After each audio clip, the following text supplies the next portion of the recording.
After 60, what threatens your independence most is not just age, it is the silent loss of strength, balance, stability, and confidence in your own body.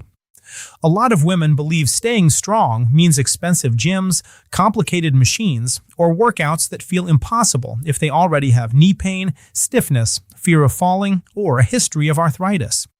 But the truth is different. The human body still responds to movement at any age, and when the right movements are repeated consistently, real change happens. More strength to get up from a chair, more confidence walking, better balance in the shower, on the stairs, getting out of the car, carrying groceries, and moving through daily life without depending so much on others. I'm Edu Rodriguez, a pharmacist, biochemist, and health educator. And today I want to talk to you about 6 essential exercises that make a lot of sense for women over 60 who want to stay strong, reduce pain, protect independence, and feel safer in their own bodies. I am not talking about magic. I am talking about simple, functional, intelligent movements that train exactly what matters most in this stage of life. After 60, some natural changes begin to cost more. Muscle mass tends to decline, strength drops, bone density often decreases, especially after menopause. Balance becomes less reliable, and breathing capacity for simple tasks can worsen if the body enters that cycle of less movement, more stiffness, and more fear. The problem is that this accumulates. A person stops doing one thing here, avoids another thing there, starts trusting their body less, and before they realize it, life becomes smaller. But that does not have to be accepted as inevitable. There is a very important foundation for understanding exercise at this age. The body needs balance, agility, strength, and endurance. It does not help to train only one thing and ignore the rest. Real life demands all of them at the same time. To get out of bed safely, you need strength and balance. To climb stairs, you need endurance and stability. To step around an obstacle, you need agility and quick reactions. So what works best is a routine that respects that reality. The first exercise in that foundation is the squat. And I know many women feel nervous just hearing that word. But stay with me. I am not talking about deep gym squats with heavy weights. I am talking about the basic movement of sitting down and standing up. This is one of the most important human movement patterns there is. A woman uses it to get up from the couch, from bed, from a chair, from the toilet, from the car. When this pattern becomes weak, independence starts to shrink. The squat strengthens the thighs, glutes, hamstrings, and helps with trunk stability. But what makes it so valuable is that it trains the exact pattern you use many times every day. For women who feel afraid, weak, or limited, the best place to start is with a chair. Simply sit down and stand up with control, using the arms if needed at first. The goal is not to make the movement look impressive. The goal is to rebuild function. If there is osteoporosis, it makes sense to avoid excessive depth and focus on a partial, safe, controlled range. If there is a knee replacement, respecting the stage of recovery and using support at first is completely reasonable. If there is arthritis, the movement can still help a lot as long as the range is adjusted and you do not force sharp pain. The secret is not to push recklessly. The secret is to train wisely. The second exercise is a spinal mobility movement many people know as cat-cow. It looks simple, and that is exactly why it is powerful. Over the years, the spine gets stiffer, posture changes, breathing may become shallower, and the body starts losing fluidity. This movement helps restore mobility to the spine and reconnects movement with breathing. When a woman improves spinal mobility, she is not only helping her back, she is improving the way she bends, looks forward, gets up, breathes, and wakes up with less stiffness. And that matters a lot, because many chronic aches get worse when the body becomes too rigid. This movement can be done on the floor, on hands and knees, for those who are comfortable there. But it can also be done sitting in a chair, which makes it much more accessible. The person sits, places the hands on the thighs, and gently alternates between opening the chest and lightly rounding the back, always calmly, without jerking, without rushing. For women with osteoporosis, the main care is to avoid strong spinal flexion. Everything should stay gentle and respectful to the spine. The third exercise is balance training, and here I need to speak seriously. Falls after 60 are not a small issue. A fall can change a life. It can lead to fractures, fear of moving, loss of independence, hospitalization, and a huge domino effect. So balance training is not optional luxury. It is protection. Many people think balance is something you either have or you do not, but balance can be trained. One of the simplest ways to start is to stand near a chair or wall and practice standing on one foot for a few seconds. In the beginning, that may mean using fingertip support. Later, a little less support. The goal is not to become an athlete. The goal is to give the nervous system, muscles, and joints a chance to relearn how to hold the body with more confidence. If standing that way is not safe yet, that is fine. It can begin in a seated version by lifting one leg and holding posture. What matters is to begin. Balance improves with practice, and that improvement gives something that goes beyond the body. It gives confidence back. The fourth exercise is the step up, stepping up and down on a low platform. This movement is excellent because it combines strength and endurance at the same time. It trains the legs, glutes, balance, coordination, and cardiovascular effort. More importantly, it reproduces one of the real demands of life: climbing a step, getting onto a curb, getting into a car, going upstairs. All of that uses this pattern. At first, the step can be very low. It can be a thick book, a small platform, the first stair, always with safety and support nearby.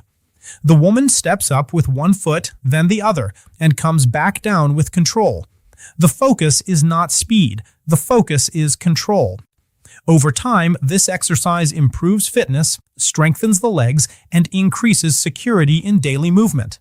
For women with osteoporosis, this type of body weight loading exercise can be excellent when done wisely.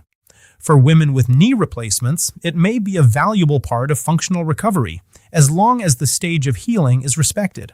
For women with arthritis, control matters. The body does not need heroics, it needs safe repetition. The fifth exercise is the hip bridge. This one is extremely important and often underestimated. It strengthens the glutes, hamstrings, lower back support, and the center of the body. Why does that matter so much? Because weak glutes and weak posterior muscles contribute to low back pain, poor posture, instability while walking, and difficulty getting up with strength. The bridge is done lying on the back, knees bent, feet on the floor. From there, the woman lifts the hips gently, squeezing the glutes and holding briefly before lowering down again. It may look simple, but it has a huge effect on support and alignment. It strengthens the backside of the body, improves posture, and helps with safety in many daily movements. For women with osteoporosis, it is a great option because it strengthens without requiring aggressive spinal bending. For women with knee discomfort, placing a pillow between the knees may improve comfort. And for those who feel low back discomfort, the range can be smaller. The movement should come from the hips and glutes, not from throwing the body upward without control. The sixth exercise is the side leg raise. This may be one of the most important movements for walking quality. Many people think poor walking is just part of getting older, but in many cases, there is real weakness in the muscles on the side of the hips. That weakness makes the body less stable, increases sway, overloads the knees, and raises the risk of stumbling or falling. When a woman trains side leg raises, she strengthens a region that is essential for safer walking and better pelvic stability. This improves stride, alignment, and confidence in movement. The exercise can be done standing with support from a chair, lifting the leg gently out to the side with control. It does not need to go high. It needs to go with awareness. It can also be done seated for women who do not yet feel safe standing. What I really like about these 6 movements is that they do not train only one ability at a time. Each one combines strength, balance, mobility, endurance, and coordination. In other words, they match real life. You do not live in separate parts. You live as a whole person. The body needs to train that way too. Now I want to organize this in a very simple way so you can picture it clearly. The squat helps you sit and stand with independence. The spinal movement helps preserve mobility and reduce stiffness. The balance work helps prevent falls. The step up improves functional strength and stamina. The bridge strengthens the glutes and supports posture. And the side leg raise improves walking and hip stability. All of this can be done at home, with very little space and without expensive equipment. And that matters because many women stop exercising not because they are lazy, but because they think they need an impossible setup. They do not. They need a starting point. They need adaptation. They need consistency. If I were building a simple weekly routine, I would say this: 3 times per week, these 6 exercises already create a very strong foundation. On the other days, it makes sense to walk, stretch gently, do some mobility work, and keep the body moving. You do not need to destroy the body. You need to wake it up. And here comes a very important point: progression. Many people start the wrong way because they want to do too much too soon. That is not how confidence is built. If today you can only do 5 repetitions, do 5 good ones. If today you can balance for only 5 seconds, start there. If today your body tolerates only a small range, respect that. Progress comes from intelligent repetition, not from rushing. It is also worth remembering that strong pain is not the goal. Mild muscle effort can happen, but pushing through sharp joint pain, dizziness, unusual shortness of breath, or a strong sense of insecurity is not the way. Adaptation is part of the process. And when there is osteoporosis, advanced arthritis, joint replacement, persistent pain, or a history of falls, it is always wise to align the plan with the professional already involved in that care. The most beautiful part of all this is that these exercises are not just for getting fit. They protect something much bigger: freedom. Freedom to get up alone, to walk with confidence, to carry your own things, to leave the house without fear, to depend less, to age with more autonomy. Because independence is not usually lost all at once.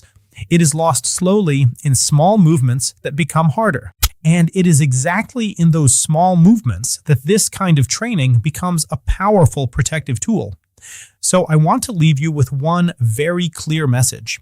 After 60, the goal of exercise is not performance. It is capability. It is living better. It is preserving the body so it continues to respond. It is keeping the muscles active, the bones stimulated, the balance trained, and confidence alive. If you start today with only one movement, that already matters. If tomorrow you repeat it, even better. And if you turn it into routine, your body will respond. Maybe not in 2 days, maybe not quickly, but it will respond. The body is grateful when it is used with respect and consistency. If this content made sense to you, subscribe to EDU Health Tips and tell me in the comments, which of these 6 exercises do you feel you most need to begin right now? Strength, balance, mobility, or endurance?